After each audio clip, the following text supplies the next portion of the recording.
Welcome back everyone to Deck Tech number 5. Today we're going to be checking out one of the first tribes I've ever built. That's right, we're going to be skittering into one of my favorite tribes of all time, rats. Ashcoat's my commander for this deck, followed along with an army of rat colonies. Ashcoat Shadow of the Swarm is a 3/4 rat warlock that costs 3 and a black with. Whenever Ashcoat Shadow of the Swarm attacks or blocks, other rats you control get +X/+X until end of turn, where X is the number of rats you control. At the beginning of your end step, you may mill 4 cards. If you do, return up to 2 rat creature cards from your graveyard to your hand. Ashcoat is all about playing as many rats as you can, and swinging wide with Ashcoat and an army of pumped up rats. Now that the commander's out of the way, let's crawl right into the creature cards for this deck. First up, we have our non-rat creatures that either buff up our rats or help us get other rats into play. Piper of the Swarm is a 1/3 human warlock that costs 1 and a black with rats you control have menace. Pay 1 and a black and tap, create a 1/1 black rat creature token. Pay 2 and 2 black, tap, sacrifice 3 rats, gain control of target creature. Next up is Ogre Slumlord, a 3/3 ogre rogue that costs 3 and 2 black with whenever another non-token creature dies, you may create a 1/1 black rat creature token, and rats you control have death touch. Ratcatcher is a 4/4 ogre rogue that costs 4 and 2 black with, at the beginning of your upkeep, you may search your library for a rat card, reveal it, put it into your hand, then shuffle your library. Grim Haruspex costs 2 and a black for a 3/2 human wizard with, whenever a non-token creature you control dies, draw a card. Last but not least on the non-rat creatures is Archetype of Finality, a 2/3 Gorgon that costs 4 and 2 black with creatures you control have death touch, and creatures your opponents control lose death touch and can't have or gain death touch. Now here come our first rat creatures for this deck. Starting off, we'll have Icarats, a 2/1 Phyrexian rat that costs 1 and 2 black with Infect. When Icarats enters the battlefield, each player gets a poison counter. Next rat is a big one with Caramonix the Rat King, a 3/3 Phyrexian rat that costs 1 and 2 black with Toxic 1. Other rats you control have Toxic 1. And when Caramonix enters the battlefield, look at the top 5 cards of your library. You may reveal any number of rat cards from among them and put the revealed cards into your hand. Put the rest on the bottom of your library in any order. The next card, honestly, if you want to, you can replace. I just like him, so I put him in. Drainpipe Vermin is a 1/1 rat that costs 1 black with, when Drainpipe Vermin dies, you may pay black. If you do, target player discards a card. It's not the greatest effect, but he's kind of a little funny guy, so do with him what you please. Since one of the win conditions is Infect, I threw in Septic Rats, a 2/2 rat that costs 1 and 2 black with Infect. When Septic Rats attacks, if defending player is poisoned, it gets a +1/+1 until end of turn. This whole deck is about playing as many rats as you can and beefing them up as much as possible, so with your commander, Infect is an easy win condition. The last rat before I show my 2-star cards is Pack Rat. Pack Rat's power and toughness are equal to the number of rats you control. Pay 2 and a black, discard a card, put a token onto the battlefield that's a copy of Pack Rat. Now that all the regular rats are out of the way, let's move along to the 2-star picks of this deck. The 2 stars of this deck I chose are Marinar and, you guessed it, Rat Colony. Marinar is a 2/3 rat rogue that costs 3 and 2 black and gives all rats fear. Tap Marinar, sacrifice a rat, and put X 1/1 black rat creature tokens into play, where X is the number of rats you control. Combine this rat doubling effect with your commander to give all your rats exponentially more and more damage. As the second star of this deck, Rat Colony has 30 copies in it. He's a 2/1 rat that costs 1 and a black with.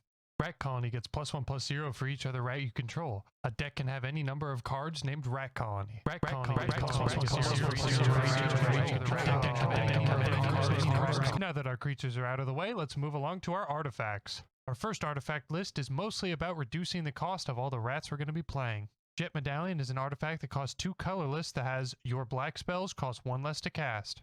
Bontu's Monument is a 3-cost artifact that has black creature spells you cast cost 1 less to cast, and whenever you cast a creature spell, each opponent loses 1 life and you gain 1 life. Next up is Obelisk of Erd, a 6-cost artifact with Convoke, and as Obelisk of Erd enters the battlefield, choose a creature type. Creatures you control of the chosen type get +2/+2. Naturally, we will be choosing rats for all of these. Last up on our first group is an insanely powerful combo piece with Thrumming Stone. 5-cost legendary artifact that has spells you cast have Ripple 4.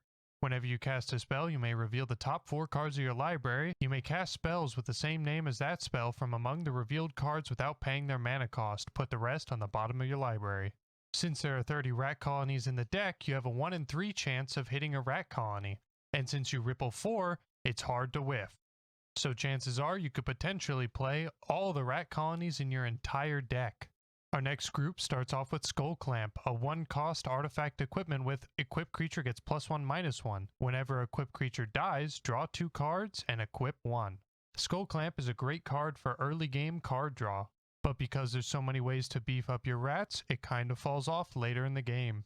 Cage Sun is a 6-cost artifact with, as Cage Sun enters the battlefield, choose a color. Creatures you control of the chosen color get +1/+1, and whenever a land's ability causes you to add 1 or more mana of the chosen color, add 1 additional mana of that color. Because this is a mono black deck, you can effectively double your mana.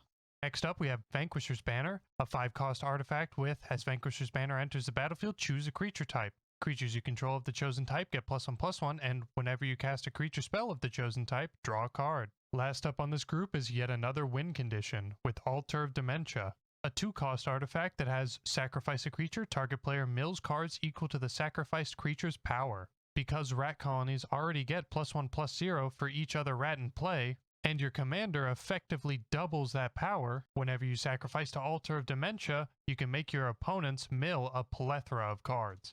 Now before we reveal the star artifact of this deck, here are the next 4 artifacts. Eldrazi's Monument is a 5-cost artifact that gives all your creatures +1/+1 flying and indestructible, and at the beginning of your upkeep, sacrifice a creature if you don't sacrifice Eldrazi Monument. Because there are so many ways to create 1/1 rats, there's no issue sacrificing a creature every upkeep.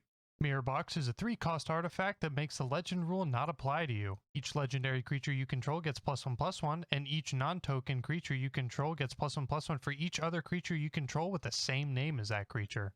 Disregarding the legend rule altogether, we have Helm of the Host, a 4-cost legendary artifact equipment with, at the beginning of combat on your turn, create a token that's a copy of equipped creature, except the token isn't legendary if equipped creature is legendary, and that token gains haste.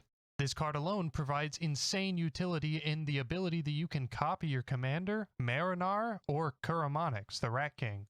Door of Destinies is another insane powerhouse. It's a 4-cost artifact with, as Door of Destinies enters the battlefield, choose a creature type. Whenever you cast a spell of the chosen type, put a charge counter on Door of Destinies. Creatures you control of the chosen type get +1/+1 for each charge counter on Door of Destinies. The star artifact for this deck is hands down Coat of Arms, a 5-cost artifact with, each creature gets +1/+1 for each other creature on the battlefield that shares at least 1 creature type with it.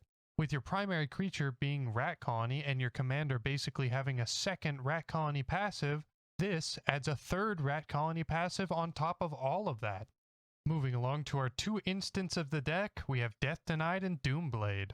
Death Denied allows you to return X target creature cards from your graveyard to your hand, and Doomblade allows you to destroy target non-black creature. Moving along to our sorceries, we have Secret Salvage, Plague of Vermin, and Diabolic Tutor. Secret Salvage is a sorcery that costs 3 and 2 black that lets you exile target rat colony from your graveyard and search your library for the rest of the rat colonies, reveal them, and put them all into your hand.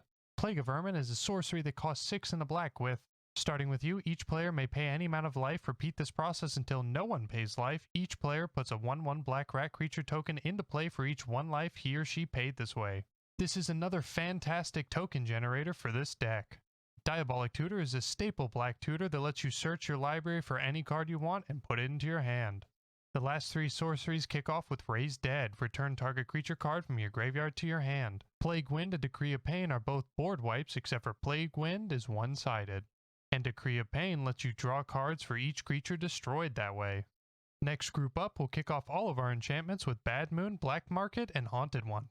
Bad Moon gives all creatures +1/+1, while Black Market has, whenever a creature dies, put a charge counter on Black Market, and at the beginning of your pre-combat main phase, add black for each charge counter on Black Market. Haunted One is a huge enchantment for this deck, with commander creatures you own have whenever this creature becomes tapped, it and other creatures you control that share a creature type with it get +2/+0 and gain Undying until end of turn. This significantly reduces the risk of swinging out with all your rats over and over. Finally, we can move along to all of our lands. Rogue's Passage allows you to pay for and tap target creature can't be blocked this turn. This will allow you to sneak in ridiculous commander damage or infect damage. Reliquary Tower simply gives you no maximum hand size. And for this deck, we have 28 swamps. Moving along to our specialty lands, we have Cabal Stronghold with pay 3 tap, add black for each basic swamp you control. Mortuary Mire, when it enters the battlefield, lets you recur a creature card from your graveyard to the top of your library. Swarm Yard lets you tap and regenerate target insect, rat, spider, or squirrel. Last but not least, we have Crypt of Agadim. Pay 2 and tap, add black to your mana pool for each black creature card in your graveyard. That's going to do it for this rat deck. Your total price is going to come out to be a little bit high at $382, only because Rat Colony and some other rat cards have not been reprinted in a while. Because rat colonies are about $4.20 each and there's 30 of them in a deck, that's about $126 right there.